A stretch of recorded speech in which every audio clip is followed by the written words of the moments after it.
Kung mahirap maging mahirap, kailangan mo maging kailangan lagi kang may backup. Lagi kang may madudukot if ever na kailanganin mo. Hindi ka napagod? Mas napapagod po ako magpahinga. Napapagod po ako kapag alam kong wala po akong trabaho.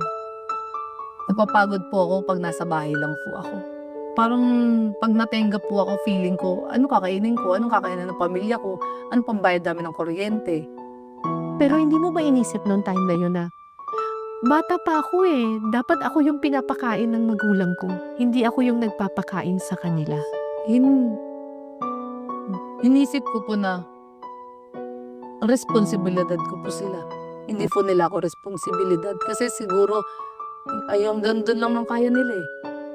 Siguro, ayun yung mission ko, yung matulungan ko sila. Yung hindi ako maging pabigat. Grabe yung maturity mo, no? May ano pa rin po ako, may mga bagay na hindi pa rin po ako magaling. Siguro, pag